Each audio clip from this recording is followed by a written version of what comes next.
Thank you everyone for joining the sessions. We are going to discuss about various asset classes which are very lucrative in the Asian markets. So we will just start with the first small introduction for the panel which is here.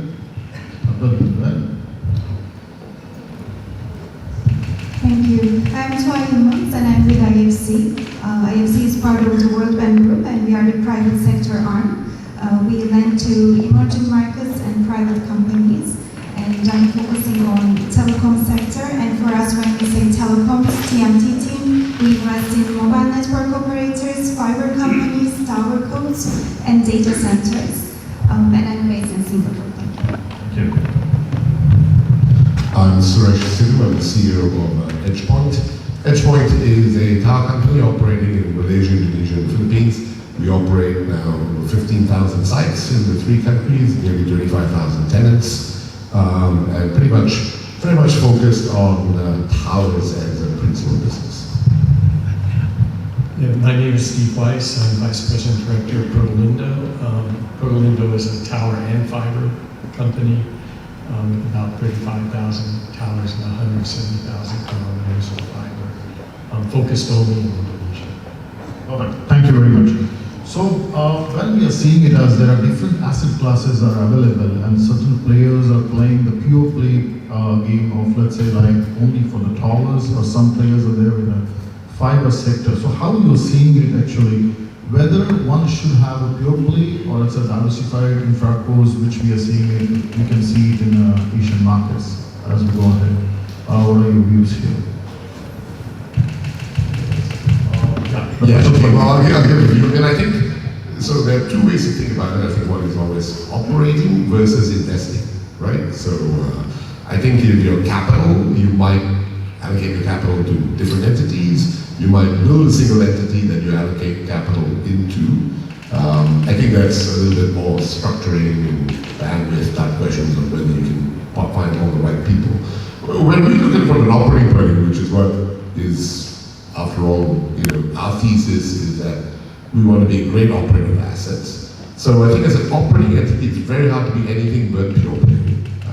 And I think there's a lot of dynamics. A lot of things look the same. At a very high level, a data center sounds like a tower, sounds like fiber. But actually, I have a very simple way of thinking about it, which is towers are thousands of distributed single points.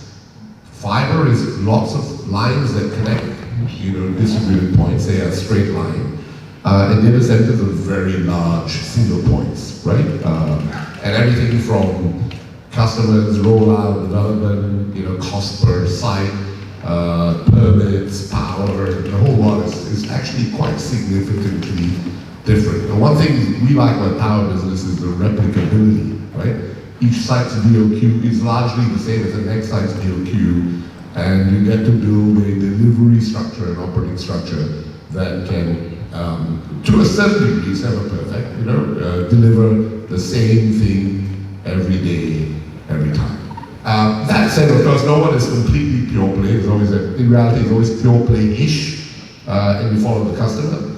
But I think we'd say that if you have a model that is very operating focused, you'd stay to, we would prefer to stay pure play. For as long as possible. And from the valuation point of view or from investment point of view, that is they prefer more the pure play players.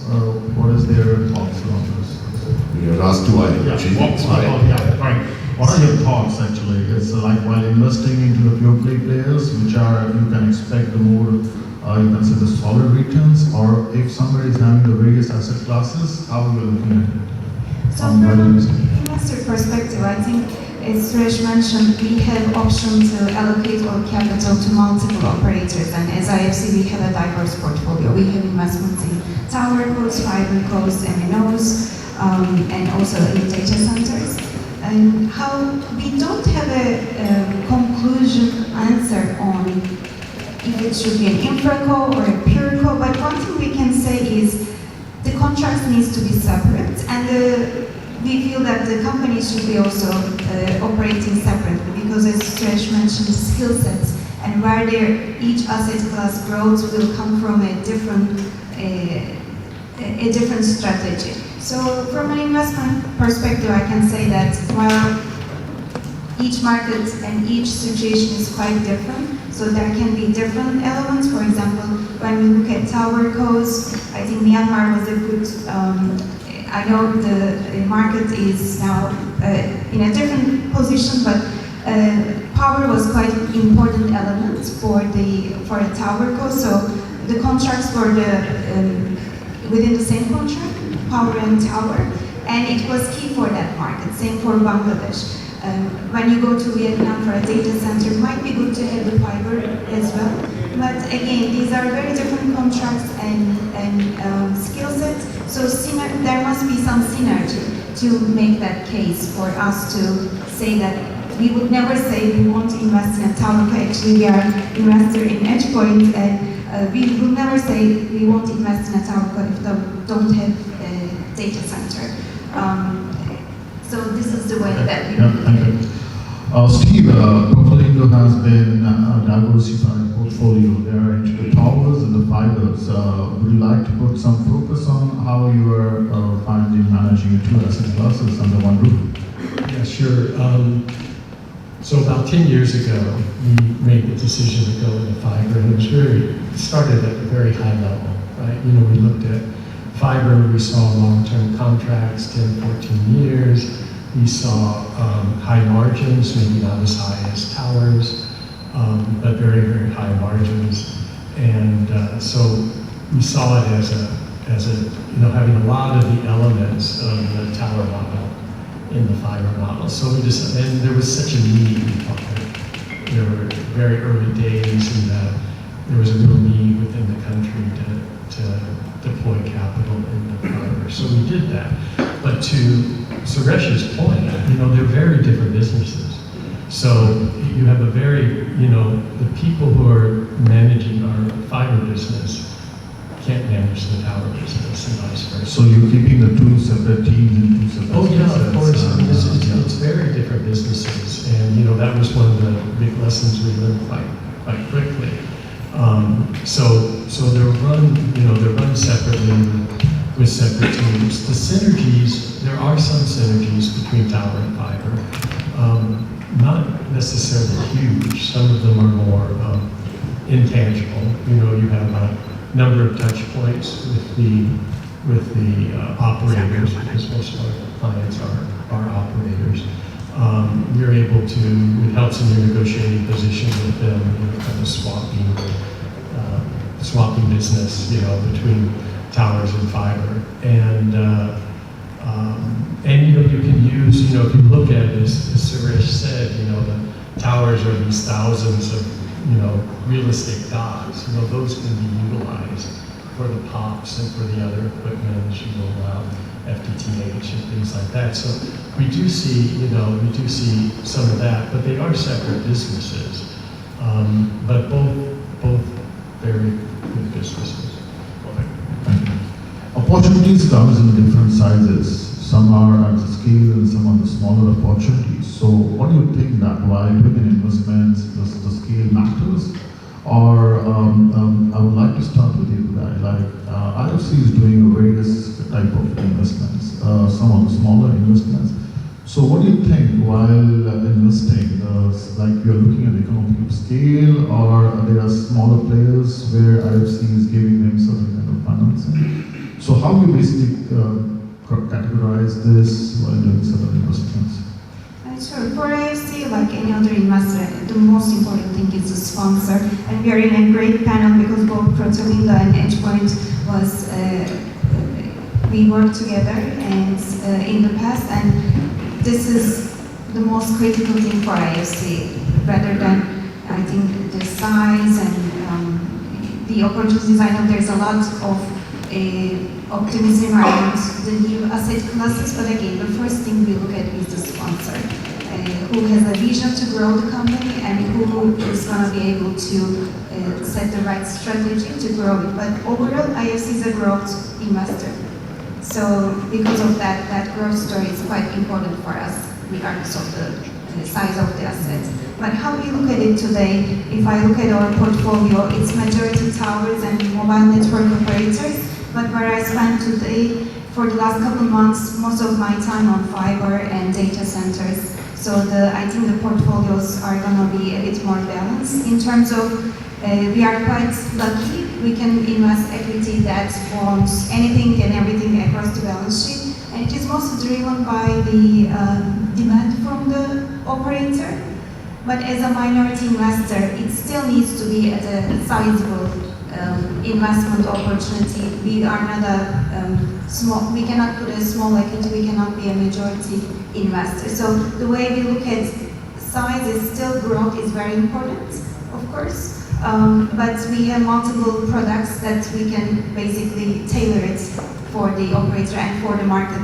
And again, I want to emphasize IFC invest from Myanmar, not in, but Maldives, Sri Lanka, Bangladesh, Malaysia, Indonesia, Thailand, China. These are really different geographies, so depending on the geography, it will be how we look at it will be different. Okay, thank you. So Rish, like while going in various countries, the skills matters in certain countries. Otherwise, if you don't have a certain skills, then operations and other costs is not that like it's very difficult to manage. So what are your thoughts here? That the scale is the main component while looking at doing investments or grabbing any opportunities? Yeah, look, I think particularly in what we do, you have to be at scale. Now, this word at scale is a complex word because, as Kawai says, it depends on the country. But everywhere you operate, we really feel the number one item is will you get to a acceptable scale where you can get good costs, where you are there's a natural part of audit, therefore your scale will give you recurring business from customers because you're a certain size, you don't have, and you'll attract good talent as well, right? You have to be that size. That number varies depending on countries, and you don't have to be the biggest, but you have to be pretty big, right? So we're very focused on scale. When you want to do something, you can start greenfield, but you have a very clear idea of path to scale.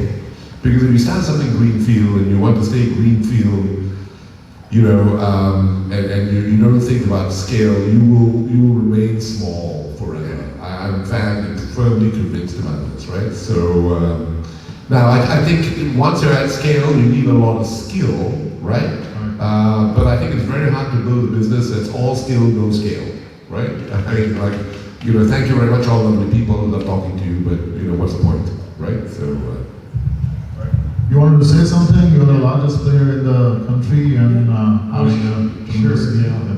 We have a kind of like a build, buy, return strategy, right? So we participate in a lot of acquisitions, and that's really where you can see the benefits of scale. So we'll buy a tower company, and the synergies that we're able to squeeze out of it are pretty immense, right? So to me, that's kind of like the best example for scale, just the best evidence for scale there is how you're able to turn these business, run them so much more efficiently because of the platform you already have.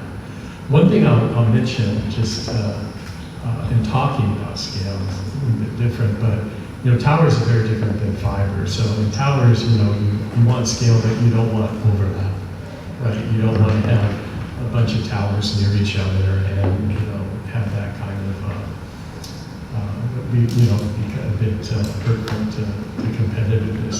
But fiber is different. The denser the network, the more valuable it is for potential customers, and the better able you are to drive different businesses, different products through that fiber network. And so that's really the big learning that I took away from looking at fiber and towers. That if there's the more dense it is, the more useful it is, and the greater your ability to drive product through it. Thank you. In Asia, there are many countries. Some countries are seeing, you can say, the strong growth, and in certain asset classes, you would like to put some focus on which are your, I would not say the favorite countries, but which are the countries which are more friendly for the investments and under which asset classes, or how you are basically implemented. So we can start with you. Sure. In terms of barriers and time, I think it also depends on the asset class, right? When it comes to data centers, there's Malaysia, there's a lot of spillover from Singapore to Malaysia. So when it comes to data centers, I would say Malaysia. When it comes to I guess data center is a hot cake in all the markets right now. some markets more, I can say, because there are a lot of announcements, but materialized investment is not as much across the markets. Especially looking at the emerging markets, actually data centers are still a new asset class. For fiber, I think Indonesia we are looking at, it's a market that I think it's more, the strategy of fiber is still how to grow the penetration rates in terms of especially fixed broadband is still being discussed, and we are looking at a couple investments there. But fiber is also quite a diverse topic. You can talk about submarines, you can talk about the wholesale and the metro lines, so it is quite a diverse topic.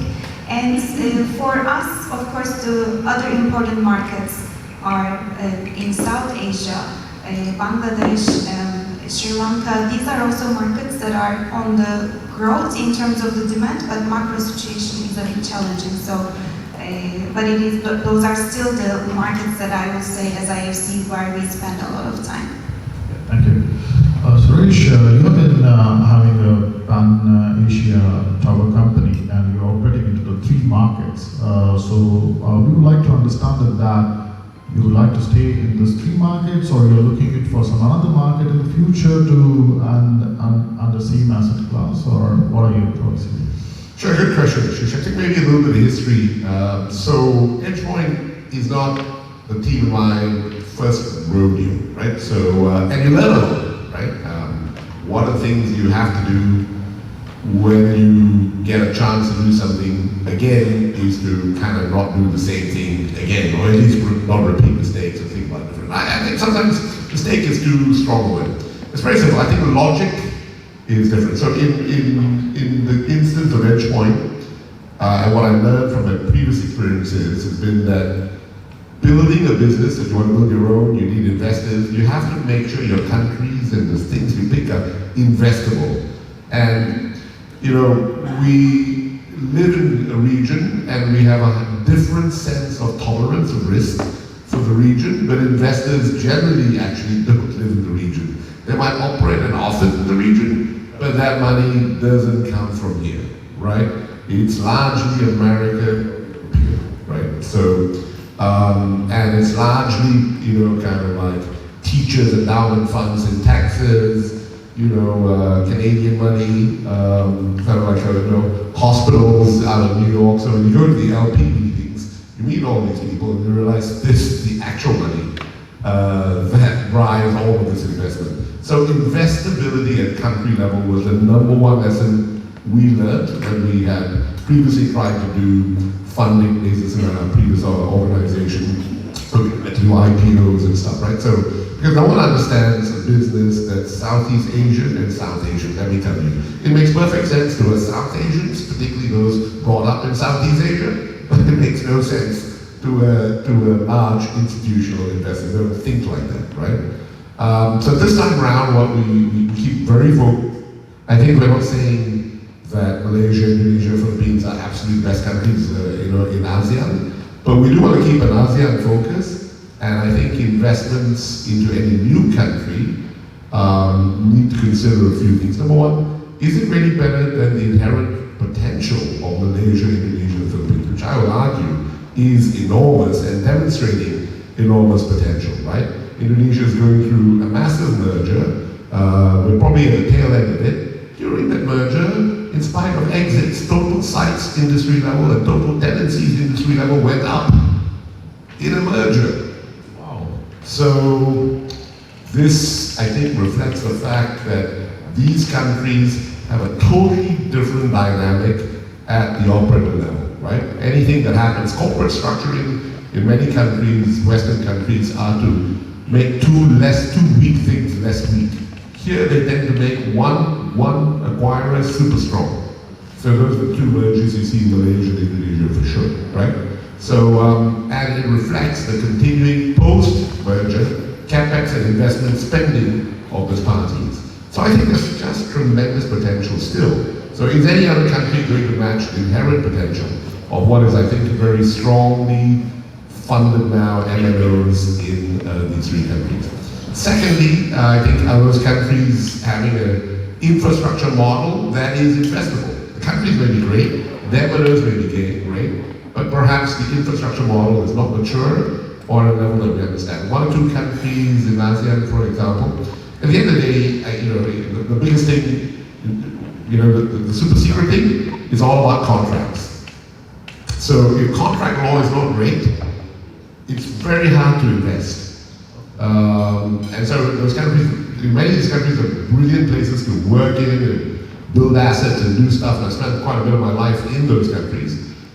But you can't take anyone to court, not that you want to, but you can't rely on the piece of paper that you wrote down with someone. And that's a problem, right? So, so investability also looks at legal context. So this is how we look at what the next opportunity is. It must be like, wow, adding, like a multiple over your current potential, and must be, legally, commercially, structurally consistent with how we look at the infrastructure businesses.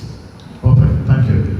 Portfolio has been, Steve, doing business in Indonesia only, and there are so many opportunities that are available across Asia and various asset classes. What are your thoughts actually about investing in various countries, or what are your our major shareholder is the Jakarta Group, and they're totally committed to Indonesia. And of course, they see so much opportunity in Indonesia. And I think one of the things that we benefited from, and one of the reasons why we were able to expand as quickly as we did and do the acquisitions in towers and do the build out in fiber is because we had a shareholder who believed in Indonesia and wanted to develop the country. And having worked in investor relations for the company for some time, you do see there's a different appreciation of Indonesia outside Indonesia than when you're a native. Let's put it that way. Thank you. Thanks, Steve. Any questions from audiences before we move to the next points? No. Thank you. Let's move with that. Like ASEAN has been really having a strong potential for the growth and everything. So, which are the factors which are having a certain constraint for this growth? Or what are your thoughts around working in Asian markets? You want to start? Sure. Again, I think it differs from the different asset classes. But for us, I think how we see the tower core business is still solid. And when we say digital infrastructure, as Suresh mentioned, and Steve as well, the contracts are, I think, quite good. And the regulators, like 5-6 years ago, we were trying to convince them on infrastructure sharing, but I think there's no question of that today when it comes to the tower assets. When we look at the other digital infrastructure assets, I think the constraints are I think the previous panel mentioned power for data centers, and also a bit more end user solutions, and what will be the end user for things like 5G and AI. I think that needs to be resolved before we are going to increase the investments on those new assets, untested, let's say, more asset classes, and those will be I think the key elements. When it comes to capital, I can say from IFC's perspective, there's a lot of capital available for the right projects and the right investments. We are really supportive of infrastructure, digital infrastructure and shared infrastructure, and we are also seeing a lot of PE funds are also coming to the region, so I don't think capital is a constraint. From a lending perspective, longer term tenors were not very much available, but again, those are also available for this asset class. So when the capital is on a constraint, so what are the constraints according to you as in the Asian markets? What are the main constraints constraint which is we have to consider while doing an investment?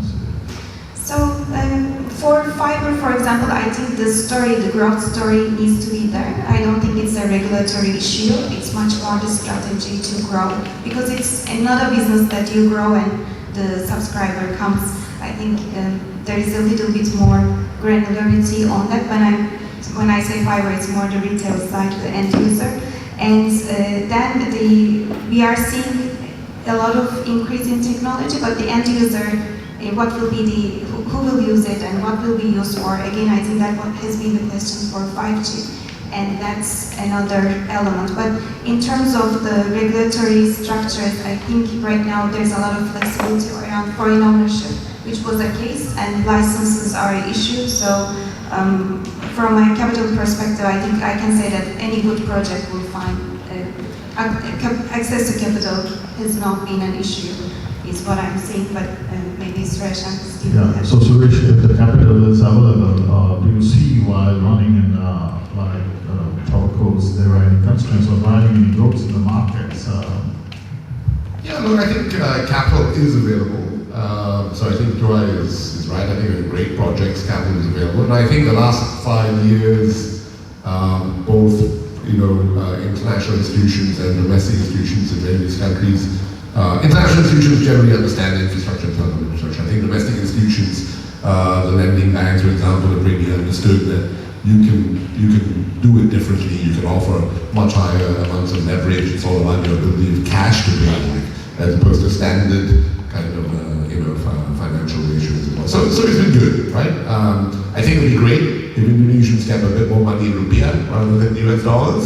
But okay, that's something new. So I think there are no constraints in that way. There are like frictions and structural. You never have an issue with getting funding. You might have to think about how to structure it and what's the currency risk you take. So I think that's how you think about it. So I don't see these as massive constraints, as friction. On the operating side, again, I don't see massive constraints. I think most risks that you see are timing and linked to your MNO industry structure and regulation, right? So do I talk about 5G? 5G will be tremendous. There'll be thousands and thousands of new sites needed. People need the spectrum first. So in many countries, spectrum is getting allocated, not quite allocated to wholesale companies, which change the dynamic, but don't generally change the outcome. They change the timing, they change the distribution of when something is done, how it's done. So you have more, I'd say the bigger risk is more timing type factors.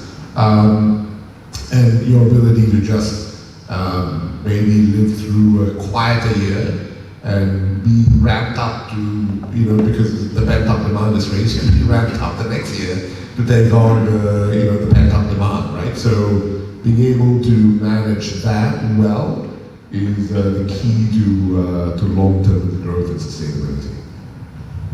Steve, you would like to add something here? Well, I would just say that in Indonesia, I've been really surprised at how aggressive the banks have been over the last 5 years. And I think, we sort of, our sector, in the safety of the sector and the predictability of the sector has really benefited from the banks having to deal with their non-performing loans. So they really wanted to, increase the denominator and have good loans, and that would help, kind of like lower the NPLs. So very aggressive. Their KPIs are still based on assets, and we've been able to, I think, even in this environment of higher rates, we've been able to maintain, I think, a pretty good average interest rate because of it. Thank you. Just like the last one question, how are you seeing it in the next 5 to 10 years for the Asian markets for all these kind of opportunities? I'll go first. For me, I think firstly, macroeconomic tailwinds of ASEAN nations are great, right? They really are. Maybe we have to watch the Trump trade doesn't really swing things this way or that way, so it's a little bit of that, but I think generally we passed the maximum point of currencies and interest rates, and we should see a lot of freeing up. And I think it's less a question of impact to us, because I think we can always create structures that get us better and better, relative cost of funding. But I think it's more the overall release of the economy then becomes a major push, right? So inflation drops, people's confidence grows, people spend on mobile services invest, we get the benefit as well. Consumer behavior is changing, becoming more digital savvy, so that is going to actually the growth in Asian markets. Yeah, actually, the interesting thing is, in spite of the growth of fiber to the home, which will be important,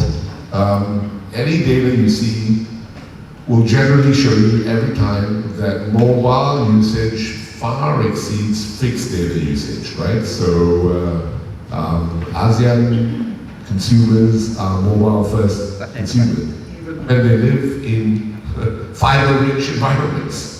So a very simple model for those of you who wonder about this is this household, your household will have fiber. That fiber is the home's fiber, but every house has 5 or 6 people, 5 or 6 phones, and when it taps out, or because your children doing something they don't really want you to know about, I guarantee you the mobile network is kicking in, right?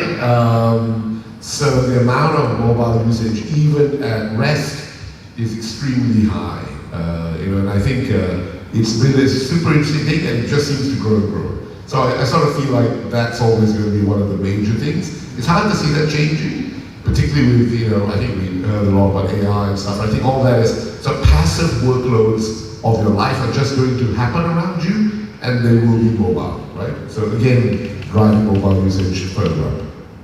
Thank you. Anything else?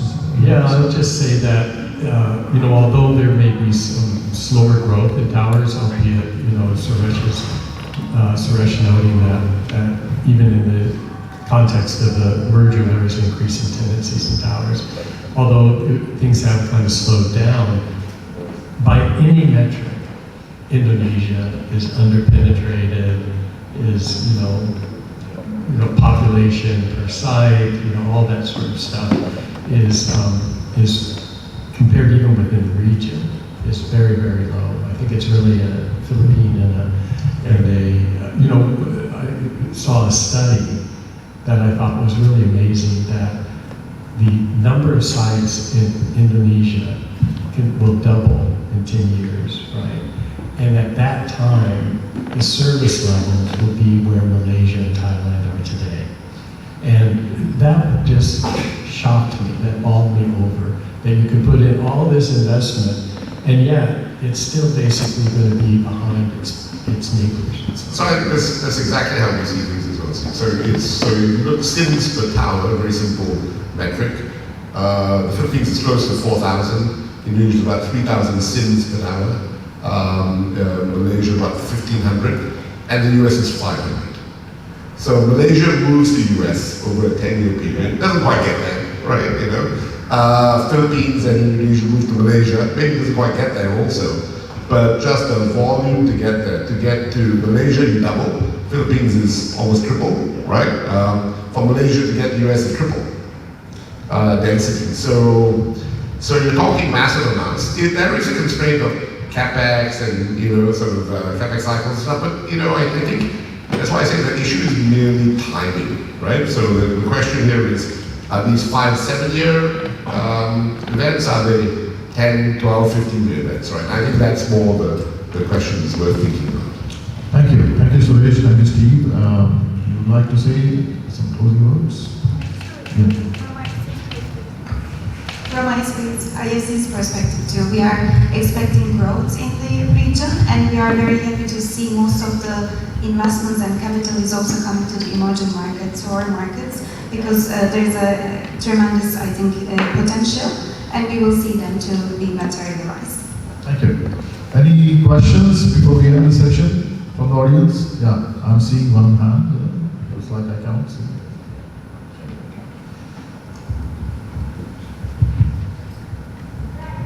Hello, my name is Pedro from Metro Data. I just want to get your insight about the edge. I in terms of visibility happening in this region, and what's the success in other region, and how it's look like happening in other part of the world. Thank you. Good questions. Yeah, I guess the question is coming for the age. Anybody wants to say? I think it's, you know, a ways away, right? I don't think the business case has really been developed. And by edge, you mean using towers as a point of presence, right? Not that you build a data center or serve behind or something. So I think, you know, it hasn't really been proved. I've been really surprised at how slow small cells have taken off in Indonesia, even in dense areas. So I think there's a lag there, so that's an opportunity. Thank you. Any other questions? So thank you very much, Steve. Thank you, Suresh. Thank you. Thank you.